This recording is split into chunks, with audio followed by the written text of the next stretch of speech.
adúpẹ́ fún Ọlọ́run, adúpẹ́ ní ẹ̀kan sí apàrí ọpá pẹ̀lú gbólóhùn alhamdulillahi rabbil alamin. Ọba tí ó sọ yí pé una lọ́sọ alùkání kalẹ̀ fún àní Muhammad sallallahu alaihi wasallam kó máa jẹ́ ìwé ìmọ̀nà, ìwé ìtọ́sọ́nà. Una lọ́ba tó sọ́nà alùkání wípé yasalunaka anil ahilla, wọ́n máa wá béèrè lọ́rẹ̀ Ànábì nípa àwọn àlétẹ́sù. Qul sọ mọ́ iya mawaqitu linnas wal hajj, sọ fún wọn pé a gbé ìlétẹ́sù kalẹ̀ fún àwọn ọmọ ènìyàn kan fi máa àsìkò ìgbésí ayé wọn, àgàgà àsìkò hajj. Ọba yìí tó ṣe léyìn náà ni ọba aláàánú, ọba oníkẹ̀ ọbọlọ́lá, ọba olùṣẹ̀dá. O náà ló dáwà lọ́mọ ènìyàn ló tó wá ní mùsùlùmí. Gbogbo àwọn oore tọ́lọ́run bá ti wà mọ́ lóore, oore ìsẹ̀mí oore ni, oore àlàáfíà oore ni, oore àrísìkí oore ni, oore ọmọ oore ni, oore ìdàgbàsókè inú ẹ̀sìn oore ni. A dúpẹ́ oore Ọlọ́run báyìí, abẹ́ Ọlọ́run kó ṣàlékún oore wa. A tó wá ń jẹ́rìí pé Ọlọ́run bá Allah yìí, ẹni ó bá fi màní ọmọ jẹ́ ni mànà, ẹni Ọlọ́run bàbá ìsọ́nù kò tẹ́lú fi mànà láíláí. A dúpẹ́ fọ́lọ́run tó fi ámìnà tí ó sọ wánù. A ń bẹ Ọlọ́run kó mẹ́sàwà lójú ọ̀nà Ọlọ́run, dínul Islam, siratal mustaqim, ẹ̀sìn Islam, ojú Ọlọ́run bá tọ́tọ́, kọ́lọ̀ má yẹ sẹ́wà kó mẹ́ nígbà kan. Bẹ́ẹ̀ látọ́ wá jẹ́rìí pé Ànábì Muhammad òjíṣẹ́ Ọlọ́run bá ní, ẹrú Ọlọ́run bá ní, Alhaji al-Bashir, olùtọ́nisọ́nà ní, olùfúniròdùnú ní, an-Nadhir, olùṣèkìlọ̀ ní,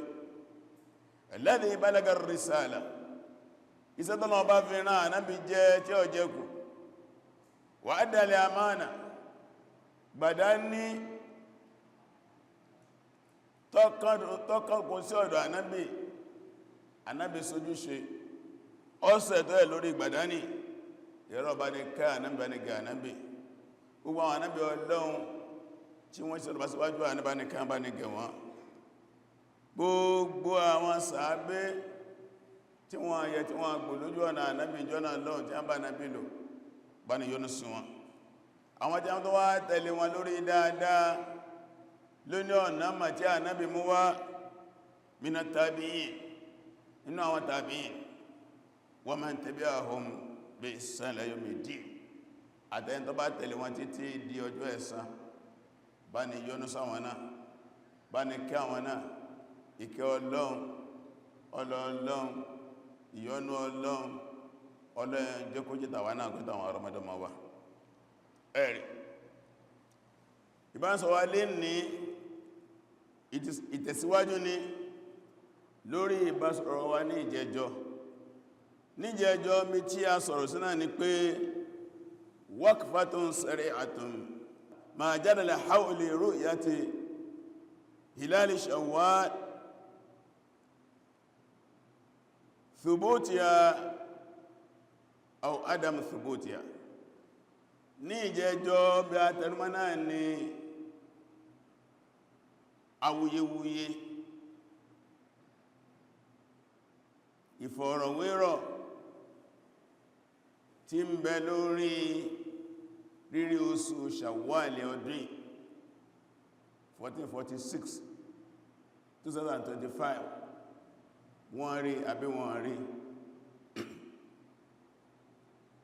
Ṣé mọ́kàndínlọ́gbọ̀n làwọn jẹ́ ní àbọ́gbọ̀n? Eléyìí ni asàlàyé ní jẹjọ pé àwẹ̀ ọdún yìí láwọn ìlú kan ó jẹ́ mọ́kàndínlọ́gbọ̀n látàrí rí oṣù, àwọn kan gbọ́gbọ̀n látàrí rí oṣù. Ó ní pé wọ́n wọ́sùn orí wọ́n á kà gbọ́gbọ̀n. Ṣùgbọ́n àwúyé tó lé jù ní ìtọ́kàn wà ń bí tààrà wọn kan dáta pé ọgbọ̀n àwọn gbà tó yẹ pé kìí ṣe nǹkan rẹ̀ nílùú kan péré ká máa pín sí méjì, ẹ̀sìn ọ̀faramọ́ rárá ó kù díẹ̀ káàtó. ìwà burúkú ni tàbí Ọlọ́run bá àlékẹ́ ọlá kọ́lá wa ń bẹ̀ kọ́lọ́n kó tún gbogbo wa ṣe. ìta wá fẹ́ yẹ̀wò lénìí odidi ọ̀rọ̀ ni òun náà ni tá ń pè ní alisáàbùlì falaki. a rí pé àwọn ẹ̀sà ń pariwo ìmásọ́nọ́mì a rí pé àwọn èèyàn ń pariwo ẹ̀. ìbéèrè wa ni pé hal yathbutu Ramadan bil sábìlì falaki al-yawm ṣe lè ní lásìkò tá a wà yìí ṣé a lè gbà wọlé ká ló ma astronomy láti dìtámì ìbẹ̀rẹ̀ àwẹ̀ àti parí àwẹ̀ lásìkò tá a wà yìí. kí ló jẹ́ wọ́n mú báyìí ní pé ní ìsáájú níbẹ̀rẹ̀ sẹ̀sẹ̀ àgàgà asr nubuwa wa sahabati kiram àsìkò ànábì sallallahu alaihi wasallam ìjánàbí ànábì àsìkò ànábì àti àsìkò àwọn khulafa rashidin àwọn àrólé mẹ́rẹ̀ẹ̀rin àsìkò Abakiri àsìkò Umar Usman Ali títí kátọ̀ pé the first generation alimi àtìlẹ̀ òòlà ọgọ́rùn ọdún àkọ́kọ́ inú ẹ̀sìn ànábì la yujadu ma yusamma bil hisabil falaki àgbúrò ẹ̀ àgbóòrùn ẹ̀ nígbà ń pè ní hisabil falaki. Astronomy lórí ọ̀rọ̀ àwẹ̀ kò sí rárá, kò sí inú tí a fi ń dìtà mi abẹ̀rẹ̀ àwẹ̀ parí àwẹ̀. Tí ẹ lè gbọ́ káwọn àfáà discourse lọ́gọ́rùn ọdún àkọ́kọ́ tó ń túnmọ̀ pé àwọn mùsùlùmí gbà àwẹ̀ tí ò dín ní ọgọ́rùn ọdún wọn àgbóòrùn tá ń pè ní Astronomy ìtumọ̀ ẹnu tàwà sọ́dáriwò lé ní bí gbogbo àbó nǹkan tí ẹ nípìlẹ̀ ẹ̀sìn ló fi ṣe pàtàkì kí a tanná wọ̀rọ̀ náà bó ló ṣe jẹ́ tó bá bí ariwo tó báyìí tẹ́nìkankan wá tí ẹ yá pé ẹjẹ́ wo an-nusus ash-shar'iyya ẹjẹ́ wo àwọn àkọọ́lẹ̀ ẹ̀sìn text kí l'Al-Qur'ani sọ ẹjẹ́ wo kí ni súnà sọ ẹjẹ́ wo láti dìtàmì ìbẹ̀rẹ̀ àwẹ̀ àti parí àwẹ̀. Kí ni àwọn ọmọlẹ́yìn Ànábì sọ, the first generation of this ummah, àwọn tí wọ́n mú mi ìmọ̀ àkọ́kọ́ ní ummah yìí. Yorùbá sì ní kò sẹ́ni tó mọ omi mu bí ẹni tó mú mi tó kú sódò. Ashu ala nusus ash-shar'iyya wa matu alayha. Orí àkọọ́lẹ̀ ṣẹ̀ríà iná ni a sẹ̀mí lórí ẹni àtán sí níjọ́ náà lọ́n nǹkan méjì péré náà fi ń dìtámi òsùlé àkọ́kọ́ bìrú ya ti ilẹ̀ shahr yawma tasa wal 20 pẹ̀lú kí wọ́n rí oṣù ní 29 oṣù aw bí kimal 30 yawman tàbí ká kàwùnkà kó pé 30. Hadha thabitun ìtọ́fẹsẹ̀ nílẹ̀nu nǹkan méjì náà ni wọ́n oṣù lóde 29 wọ́n rí wọn kò sọ pé látara sumu ruyatihi waftiru ruyatihi fa in gumma alaykum fakul idda 30 aw kama qala. Eléyìí jẹ́ kókó ọ̀rọ̀ kan. Kókó ọ̀rọ̀ lẹ́ẹ̀kejì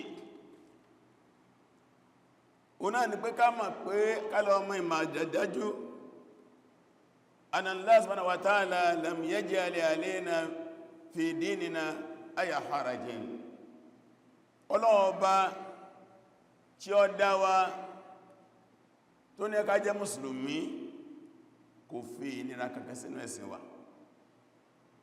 Ọlọ́run ò fi ìnira kankan sínú ẹ̀sìn tó lè dání lálẹ́ ní ẹ̀sìn kò sí mbẹ̀. Bal ja'ala umurahu sa'latan muyassara. Bí ó ti pé Ọlọ́run bá sí ọ̀rọ̀ ẹ̀sìn ní nǹkan tó rọ̀, Ọlọ́run rọ̀ ọ̀rọ̀ ẹ̀sìn kò jẹ́ ó lé. Wa qama liawqati al-ibada alladhi hiya qurba wa zulfa wa wassala ilayhi. Lẹ́yìn náà àwọn àkókò ẹ̀sìn, gbogbo ẹ̀sìn tó ní àsìkò, Ọlọ́run bá àlékẹ́ ọlá gbé àwọn àsìkò kalẹ̀ pẹ̀lú àwọn ẹ̀rí tó dájú tó kílẹ̀ ẹ̀rí. Ṣùgbọ́n lè ní ọ̀rọ̀ ká lo ìmọ̀ astronomy àbí ká má lò kánàtí min al-masail alladhi kathura aw laha al-khilaf shadid bayna al-ba'ithin. Inú àwọn ọ̀rọ̀ tí àwọn olùwádìí tí a ń fa mara wọn lọ lè ní ọ̀rọ̀ ká lo astronomy wà ń bẹ qadiman wa hadithan lẹ́gbà tó ti dìde. Lọ́dọ̀ àwọn àfáà kan wọ́n ló dìde ní 100 ọdún kejì lẹ́yìn Híjírà. Lọ́dọ̀ àwọn àfáà kan wọ́n lọ́gọ́rùn ọdún kẹta lẹ́yìn Híjírà ló dìde. Kásá mọ̀ pé 100 ọdún àkọ́kọ́ gbóòrùn rẹ̀. Ìgbà tó ti wá dìde yìí láwọn olùwádìí wá ń ṣe fanfàlé lórí tẹ́ díbà sí ń sọ̀rọ̀ lọ́wọ́. Wọ́n sì wà lórí fanfà yẹn ló pé sáà lè lò àbá lè lò, sáà lè fi dípò rírí oṣù àbá lè fi dípò rírí oṣù. In tó wá fa ìmáfàmára lọ́wọ́ ìdí méjì péré náà ni. Ìdí àkọ́kọ́ al-khilaf fi fahmi al-adillati al-warida fiha wa kayfiyati tawjiha. Ìdí àkọ́kọ́ ni pé àwọn ẹ̀rí tó wá nípa kárí oṣù yìí inú Al-Qur'ani ni inú súnà ni. Ìgbàgbọ́ yé ẹ̀rí ká understand àwọn ẹ̀rí àwọn tẹ́kìtì, ìgbàgbọ́ yé rẹ̀ lọ́dọ̀ àwọn àfá kò jẹyọ kan. Ìdí àkọ́kọ́ ni àti bó lásìlẹ̀ apply rẹ̀, the understanding of text àti method of application. Ìdí àkọ́kọ́ ni wọ́n àrí bákanáà, wọ́n àgbàgbọ́ yá àwọn àkọọ́lẹ̀ yẹn bákanáà. Lẹ́yìn náà ìfẹ́ àwọn àkọọ́lẹ̀ yẹn ṣiṣẹ́, wọ́n à lo mẹ́tọ̀dù kanáà pẹ̀lú ẹ̀. Àkọ́kọ́ nù tó bí awuyewuye. Ẹlẹ́ẹ̀kejì khilaf hawla mada diqqati al-hisab al-falaki wa mashru'iyyati al-i'timad alayhi. O náà ni ìyapọ̀ ẹnu lórí astronomy yìí pé so wà accurate pé so ṣe déédé ṣe ń tó bá sọ bẹ́ẹ̀ lórí àbọ́ láàyè àbúlé láàyè ṣe díkọ̀ tí ààyè lè wà ń bẹ́. Àtìlẹ́yìn náà tí ó bá wá sáàyè ń bẹ́ ṣe ṣẹ̀rí àgbà aláìkálò ó sì déédé, ṣe ṣẹ̀rí wà àgbà aláìkálò àwọn ìdí méjèèjì ẹ̀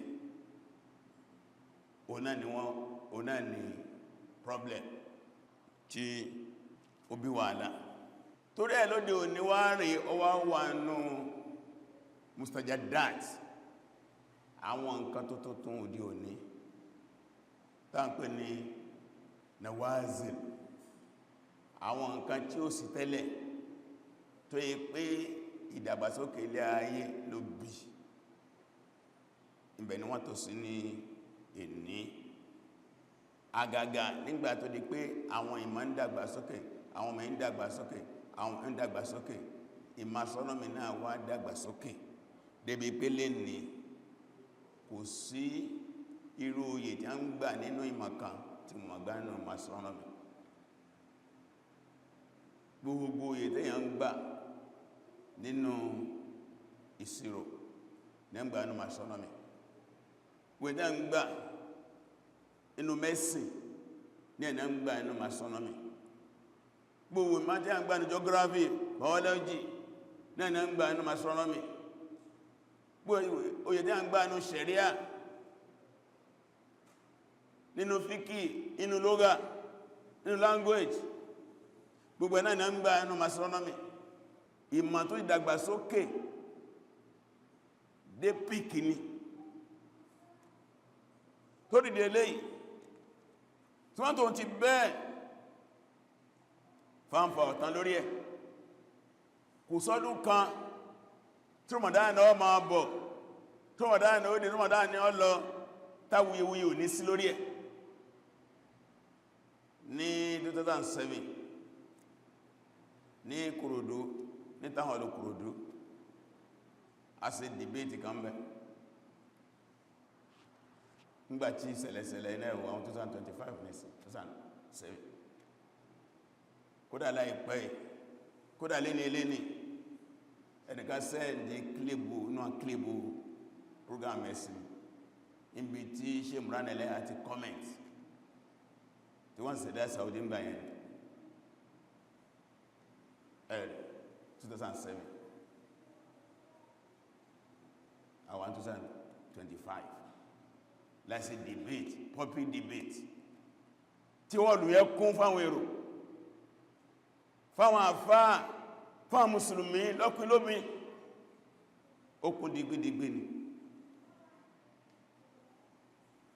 àwọn mẹ́ta ní lẹ́ṣọ́rà jọ náà a ń pẹ́ nìkan ní abúbára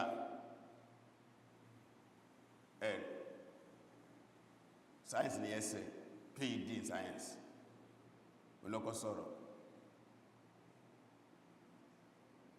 sọ̀rọ̀ ó sọ̀rọ̀ science the understanding of science the concept of science àti kí ni àwọn scientists kí ni wọ́n sọ nípa pé tí yán bá sọ pé nǹkan báyìí lè rí bẹ́ẹ̀ pé àbánàsí ni mú tí jẹ́ masáyìn látò kédélẹ̀ àbásí ni kò kìí sí 100% tó gbọ́pọ̀lọpọ̀ ẹ̀ lọ́lọ́pọ̀ ma ń tọ́ pamọ́ tó gbogbo tó sì pamọ́ èrè ọlọ́ọ̀tú gbogbo ẹlẹ́ fún yàtà wa ma utitum min al-ilmi illa qalila ẹ̀rì bá mẹ́bẹ̀ ìyàwó alásọ́spítù wọ́n á wo gbogbo ẹ̀ wọ́n ní tó bá di December 25 kí yá ìmá bọ̀ wá sọ́spítù gbà tí ó bí mánu yóò sì délé níjọ́ yẹ gangan ọmọ sì máa mú wọ́n á dá ìpàdé sọ́spítù yóò sì bímọ tàbí kọjọ́ ẹjẹ́ ẹ̀tọ́ kọmọ jẹ líbò rárá kó ti kẹrù dán tí kó tó padà ilé àwọn ọ̀rọ̀ pẹ̀rẹ̀pọ̀ tí ẹ̀sìkò àánà máa rí inú gbèsè ayé wa kí wọ́n sọ pé òjò ọ̀rọ̀ lọ́jọ́ báyìí láyé báyìí yóò sì rọ̀ tí ó pọ̀ kó dásìkò yẹn láì jánsọ yẹn kójú sí marọ́ rárá tọ́kọ́jẹ̀ wá rọ̀ pé kọ́kàn fún ẹni gbogbo láti máa mọ̀ àwọn àpẹẹrẹ ní gbèsè ayé wa nìyẹn ìyẹn ní àfá ẹ̀kọ́ sọ́lọ̀ àwọn tó kọ́ sọ́lọ̀ nìyẹn ìmọ̀ science bó ní a ṣe ń determine kí ni ìrírí àwọn scientists lé lórí kí làwọn ọ̀rọ̀ wọn èmi lẹ́ṣọ́rẹ̀ lẹ́ẹ̀kejì wọ́n ní kí mi náà sọ nípa bó ní a ṣe ń rọ́sù láyé John tí ìdísìn ká sì pìtàn fáwọn mùsùlùmí ká sọ̀rọ̀ àwọn àfà ní ìlànà ṣẹ̀ríà Abdulrazak Ìsọ̀lá òun nẹ́ṣọ́lẹ̀ kẹta òun ló gbé ọ̀rọ̀ astronomy lórí kó wá proof ẹ̀ jọ́nà lọ ìgbàtàwà dákẹ́ àwa oníwàásí dákẹ́ àwa ní àwọn Scotland inú wọn ni ṣe mìíràn ẹlẹ́ha àwọn tó fẹ́ dásọ̀ àwọn tó gbẹ́ àwọn tí ó sì múná kọ́ṣà jọ́nà lọ ṣe mìíràn ẹlẹ́ha wọ́n sì láti Saudi Arabia ni àwọn náà dá sí àfáà Justice ayé àwọn náà dá sí Professor Gabadin àwọn náà dá sí bẹ́ẹ̀ lọ àwọn ọmọ ìyá náà tí wọ́n sọ̀rí ayé wọn ọ̀kan náà ma ya wa láti kọ̀kan ń sáàfù lọ ní north bọ́dà wa kan náà tọ́jọ́ rẹ̀ sí wà lẹ́kọ̀ọ́ o ń bílìfù nínú astronomy ní ẹ wá ń sọ fún wípé ìtọ́wà lẹ́kọ̀ọ́ pé lè ní tó jẹ́ 29 yìí kú bí wọ́n ti lè rósù láyé bọ́dà wá wà north ó wá rósù yẹn ó wá ń pẹ̀pẹ̀ bí mo ṣe wà nísìn lọ́lọ́wọ́ nísìn èmi sì ń rósù báyìí ó tẹ́ lẹ́yìn ò lè rí láyé èmi sì ń rí báyìí ẹ̀rì bá sáàsì ìyẹn náà kọ́mẹ̀ntì jọ náà lọ ilé ni mo mẹ́lẹ̀ ìwá kálìmọ̀pá wíwí ti wà lórí ẹ̀ ti pẹ́ tọ́bọ̀ wá wo àwọn èèyàn lé lórí ọ̀rọ̀ yìí apínsí mẹ́ta lórí ọ̀rọ̀ sáàlẹ̀ fi astronomy determine Ramadan ìbẹ̀rẹ̀ rẹ̀ àti parí apínsí mẹ́ta a ń pàkan ní alu al-ifrat àwọn tí wọ́n kọjá àlà àwọn tí wọ́n ṣàṣejù ọ̀rọ̀ yìí tí wọ́n gbà kókò sí nǹkan mímọ́ táa gbọ́dọ̀ máa fi dìtàmì oṣù lé ní jùmọ̀ astronomy lọ hádà ifrat àṣejù ní tí wọ́n ń kọ̀ndẹ́ mú pé ọ̀rọ̀ súnmùlù ruyatihi wọ́pútù ruyatihi ẹgbà látàrí oṣù ẹ̀parí látàrí oṣù kìí sọ̀rọ̀ sí má pé ìgbà ti gbé lọ nígbàtí mo tí sí ni tí ó tí sọ́lájú ni kódà àwọn lè sọ ọjọ́ tá bẹ̀rẹ̀ àwẹ̀ látọdún ìtí ìtọ́gọ́rùn ọdún fún yín ẹjọ́ tá ma parí ẹ̀ hadha ifrat ìkọjá àlà ní hadha takabbur ala al-ilm ash-shar'i ìṣègbéraga sí ma ṣẹ̀ríà ní àwọn kan ọ̀ràn yẹn ní kí kájẹ wọn mọ̀ pé èyí tẹ́ gbé dání kọjá àlà ní ẹ fẹ́ pa ìpìlẹ̀ run káwà oṣù lọ́nà 29 sha'iratun min sha'ari din nínú àwọn àmì ẹ̀sìn ní láti láíláí ta ní àwọn àfọ́wà ní fíkì tí a ń pè ní iltimas hilal ẹ̀rí wájibun kìfàyí ipé ìwá oṣù kí a wá oṣù ọ̀ranyàn ni fún àwọn kan nínú ìjọ mùsùlùmí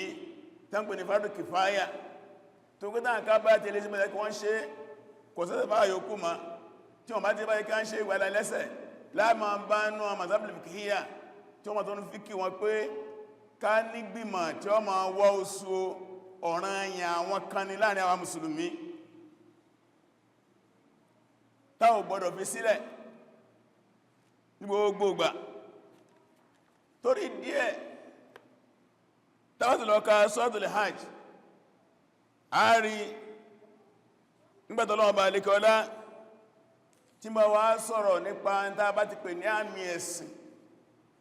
a gbọ́dọ̀ fojú kéré ẹ̀rí ọlọ́ni dhalika wa man yu'azzimu sha'irallahi fa innaha min taqwal qulub ọlọ́lẹ́rí wa man yu'azzim pẹ̀tí bá ti ń gbé tóbi sha'irallah àwọn àmì ẹ̀sìn Ọlọ́run tí ó yẹpẹrẹ rẹ̀ tó ń gbé tóbi tí ń hànà rẹ̀ fa innaha min taqwal qulub ó wà inú páyà ọkàn ó wà ní bẹ̀rù Ọlọ́run kí wọ́n wá oṣù sha'iratun min sha'irillah inú àwọn àmì Ọlọ́run ni àmì ẹ̀sìn Ọlọ́run ni táàgbọ̀jọ́ parẹ́ láíláí àwọn abala kejì nínú àwọn èèyàn òun náà ni at-tafrit òun náà ni kí a sọ wípé ìmọ̀ èèyàn ò já sí nǹkankan yẹn ni kásàsẹ̀ ètò látara ìmọ̀ yẹn káfojú rí ní pátápátá ìyẹn náà kú díẹ̀ káàtọ̀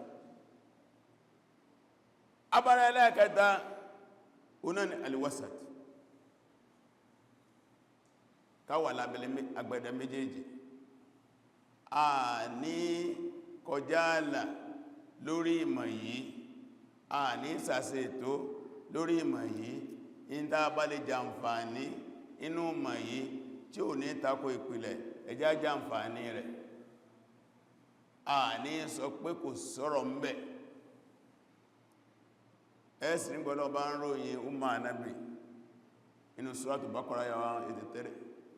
ọlọ́ni wa kadhalika ja'alnakum ummatan wasata bẹ́ẹ̀ lásì ní ìjọ wọn tún wọ́n sí litakunu shuhada 'ala an-nasi kẹlẹ̀bá jẹ́lẹ̀rí lórí àwọn èèyàn wa yakuna ar-rasulu 'alaykum shahida bánà bí náà sí jẹ́lẹ̀rí lórí al-wasatiyya sífà min sifati ummati Muhammadin ká balance nǹkan inú ròyìn ìjọ ànábì ni sallallahu alaihi wasallam torí dé lẹ́yìn láfẹ́fẹ́ wá yẹ̀wò òpinnu àwọn àfá lórí ìmọ̀ astronomy qadiban wa hadithan láti láíláí dòní àwọn àfá ní òpinnu mẹ́ta lé lórí àfá umma tí ń bá sọ pé àfá umma gbogbo àfá umma gbogbo al-mazahib al-fiqhiyya gbogbo dá ń pè ní mazahib al-fiqhiyya agaga àwọn mazahib al-fiqhiyya márùn mẹ́rin tí gbogbo àmà yẹn Abu Hanifa wa sahabuhu al-Imam Malik wa sahabuhu al-Imam Shafi'i wa sahabuhu al-Imam Ahmad bin Hanbal wa sahabuhu rahimahumullah ajma'in àwọn àfáàtà dárúkọ ìyá àti àwọn ọmọ kí wọn àtúnwà ní madhabu Zuhiri ti Imam Abu Dawud tí àfáàgbà ní Ibn Hazm al-Andalusi tí ó ti kó ṣagbátẹrù rẹ̀ tó kọjá ìdánpé ní al-mahalla lẹ́gbẹ́ bàbá ń sọ̀rọ̀ ẹ̀sìn lé ní wọ́n máa ń rí fáàsì mazhab márààrún yìí school of thought márààrún ní máa ń rí fáàsì láti mú ẹ̀rí ẹ̀sìn wá kí ni wọ́n sọ lórí ìmọ̀ astronomy tí wá di ìnítà ń sọ̀rọ̀ tí mo sì bá ń sọ̀rọ̀ lọ́wọ́ àkọ́kọ́ nínú ẹ̀ òun náà ni alimani'un àwọn tí a ní kò sáàyè fún rárá kò sí ààyè fún rárá àwọn làkọ́kọ́ àwọn ni wọ́n pọ̀ jù ní àwọn àfẹ́sì ó ní pé ìmọ̀ ni wọ́n àtakò pọ́ jẹ́ ìmọ̀ wọ́n àtakò pé a lè lò ó ní àwọn fáwọn nǹkan míì so lórí pé wọ́n láwọ́ àfí máa dìtámì ìbẹ̀rẹ̀ oṣù ìparí oṣù rárá àwọn náà ni wọ́n pọ̀jù ní mọ́sábà Abu Hanifa àwọn ni wọ́n pọ̀jù ní mọ́sábà Imam Malikiya àwọn ni wọ́n pọ̀jù ní mọ́sábà àwọn Shafi'iyya àwọn ni wọ́n pọ̀jù ní mọ́sábà Hanabila ní wọ́n sọ pé madhhabul jumhur ibi tí àwọn àfá pọ̀ sí jùlọ ìyẹn náà ni Ibn Taymiyyah rahimahullah lọ́sẹ̀ sáàrẹ̀ inú fatiwa Majmu' Fatawa volume 25 ojú 131 bí tó dó sí nìyẹn ẹ má lò bẹ́ẹ̀bá mẹ́ ń kó ti Ibn Taymiyyah lórí ọ̀rọ̀ ẹ má lò ní kò sáàyè fún láti dìtámì ìbẹ̀rẹ̀ oṣù àti parí oṣù nínú àwọn àfáà tí òde òní táwọn náà lọ síbi tí wọ́n lọ yìí òun náà ni Sheikh Muhammad Ibrahim àfáàgbà ní bàbá yìí ní Saudi Arabia jọna lọ́hùn nínú àwọn àfáàgbà ní Saudi Arabia ni inú ẹ̀ ni bàbá wa Bombas tó pé tí ó di ní ọdún mẹ́ẹ̀ẹ́dọ́gbọ̀n tó bá yẹ náà jẹ́ àfáàgbà ní Saudi Arabia iná ẹ̀ ni bàbá wa Salih ibn Uthaymin bí tí a dó sí nìyẹn Bakr Abu Zaid tánà dó sí nìyẹn Abubakar Jazairi tánà dó sí nìyẹn Majmu' Fiqh Islami tí a ṣe ní Jeddah ní 1987 bí tí a dó sí yẹn Fatiwa àwọn ará Jordan ní 1987 tí wọ́n dó sí nìyẹn àwọn ẹ̀rí wọn tí a dó lé lórí una ni àwọn hadith sahih tí a máa ń kà fún gbogbo wẹ́n sumu li ru'yatihi waftiru li ru'yatihi faguma alaykum faqul idda 30 bí tí wọ́n dó sí lé lórí nìyẹn ẹ̀rí tí a gbà yí pé ijma'ul muslimin ìpapọ̀ ẹnu àwọn mùsùlùmí ala mujibi nusus mutaqaddima wípé àwọn àkọọ́lẹ̀ ní àdísì ta sọ nú èyí rẹ̀ ẹnu kò lè lórí kódà àrínà tó ń pẹ́ ìjìmá ní lọ́dọ̀ àwọn àìmà ẹ̀rì nígbà máa ń Ibn Taymiyyah tó fẹ́ sọ nínú Majmu' Fatawa volume 24 ojú 132 bàbá ń sọ mẹ́ pé inna na'lamu bid-darura ọ̀lá àmà ní pápápá pé ọ̀ràn yẹn ní min din Islam anàdà àmàlà pé ká ṣiṣẹ́ fi ru'yati hilali saw látara kárí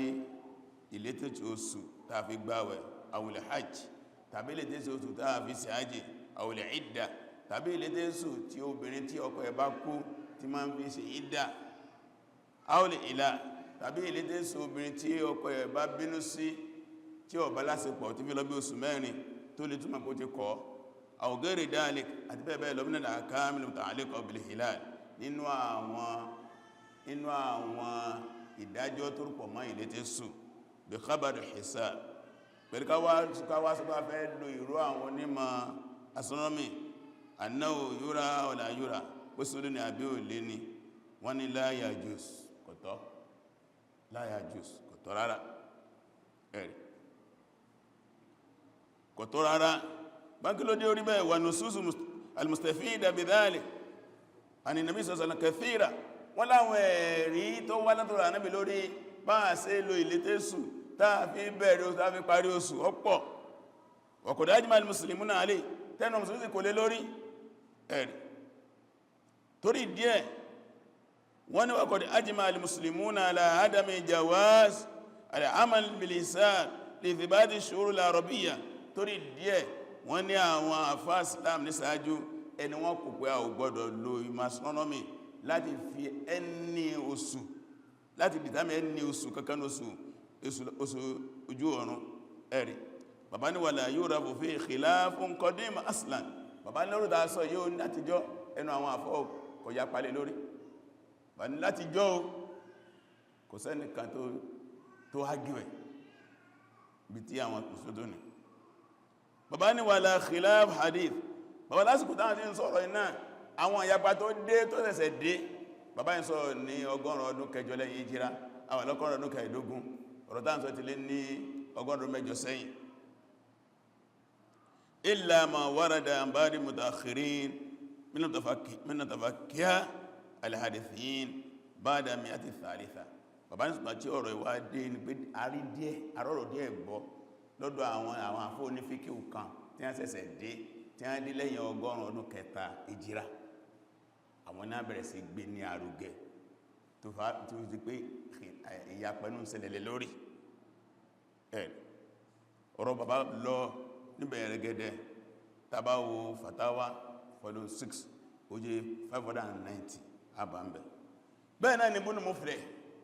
nínú àwọn ànábìlà náà ni ó ní man sama binujum aw hisab ó ní gbogbo ẹnikẹ́ni tó bá fi astronomy gba àwẹ̀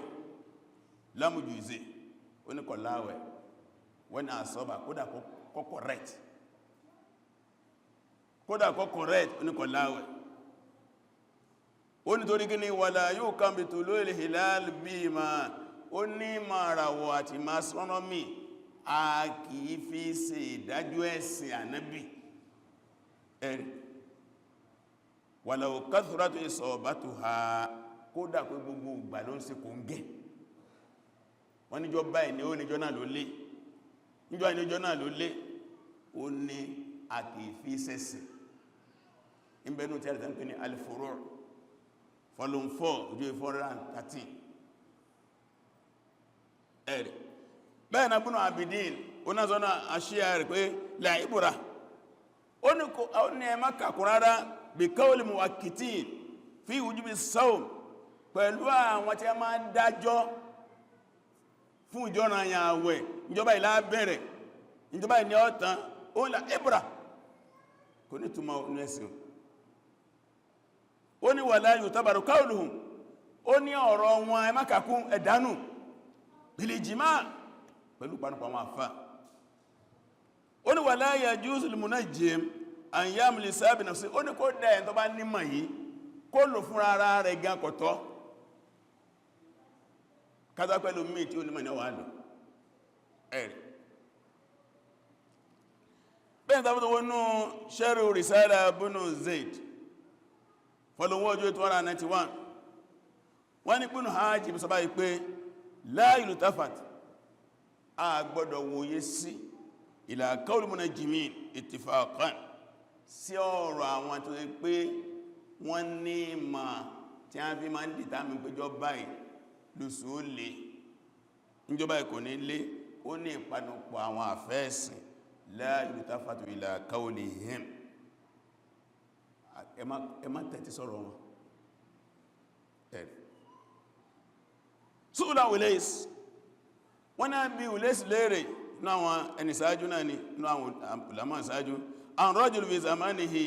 nípa arákùnrin kan lásìkò ẹ̀ i'tamada ala hisabi fi thubut Ramadan wa Shawwal ìmọ̀ astronomy ẹ̀ ló fi ń dìtàmì ìgbà tí àwẹ̀ Ramadan ń bẹ̀rẹ̀ ìgbà tó ń parí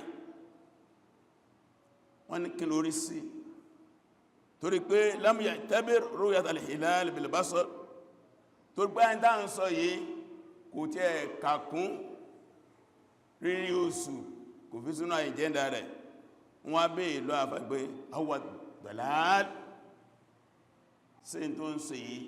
sí ọ̀nà ànú ni qala rahimahullah náà ọ̀nà ànú ni wa dalal ọ̀nà ànú ni ta'aru muwafaqatuhum ó ní èèwọ̀ ní ká pẹ̀lú wọn èèwọ̀ ní ká bárù wọn lọ wa yajibu inkaruhu ó lóòdì di ọ̀ràn yẹn ká takóró ẹni bẹ́ẹ̀ wa nahyu anhu kákọ̀ fún hasabili imkan bí a bá ṣe lágbára mọ́ ó hìwà hadimudin ó lọ fẹ́ da ẹ̀sẹ̀ lónìí ó fẹ́ wú ẹ̀sẹ̀ ni irú ẹni bẹ́ẹ̀ fẹ́ wú ẹ̀sẹ̀ ni wa musadimul hadith sayyidil mursalin ó nírú ẹni bẹ́ẹ̀ ó fẹ́ takò àdísì ànábì ni summa naqala ijma' ala annahu la yajuzu li ahadin ó lẹ́ náà ní a sọ pé àwọn àfáàkò pé kò tọ́fẹ́ kankan an yahula fi sawmihi wa iftarihi ala isa kó wá sí pé kó wá gbé àwẹ̀ rẹ̀ àti sínú rẹ̀ kó gbé lórí ìmọ̀ astronomy bẹ́ẹ̀ na Ibn Rushd ó náà gbà wá pé ijma' àwọn àfáàkò lé ní orí eléyìí láàfi rí ọ̀rọ̀ àwọn àfá kan nìyẹn àwọn tí wọ́n ní ọ̀tọ̀ rárá nù ẹ̀rì pa àwọn tí wọ́n fi sọ̀rọ̀ lẹ̀ títẹ bára àwọn àfá tí wọ́n ti ẹ̀tẹ̀ ti rárá torí àwọn ọ̀rọ̀ àwọn àfá yìí pẹ̀lú lọ́dọ̀ Ọlọ́run tó bá dọ̀sẹ̀ tó ń bọ̀ á tẹ̀síwájú lórí ọ̀rọ̀ àwọn àfá mi káàdì bá mọ̀ pé ọ̀rọ̀ tó wà nílẹ̀ ọ̀rọ̀ tó nípa ni kìí sọ̀rọ̀ àwàdà kìí sọ̀rọ̀ fẹ́ẹ́nú àkíwálù àwọn àìmọ̀ wa là ń sọ fún wa yìí naklan harfan bi harf torí díẹ̀ ìdájọ́ sínú orí bẹ́ẹ̀ làwọn àfáà sí bá lọ fàtíwájá wọn sí ilẹ̀ lọ́nu orí bẹ́ẹ̀ làwọn àfáà mí sínú lédè ní tẹbàgbọ́dá nǹkan kó dánù ìdíjà fi kó dánù o náà ni ẹ kátọrọ àfúnikọ́lọ́ fúdẹ́sẹ̀wájí wa